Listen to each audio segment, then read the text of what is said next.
ভাতের সঙ্গেই খায়। তোমার ইলিশ মাছ অ্যাকচুয়ালি ভাতের সাথেই ভালো লাগে।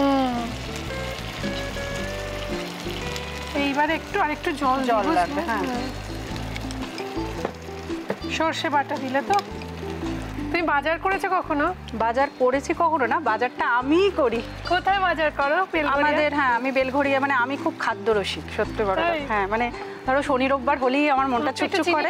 হ্যাঁ, দেখো ঠিক হচ্ছে কিনা, তারপর বলো। তোমার যাই এখানে ওখানে খেতে রেস্টুরেন্টে,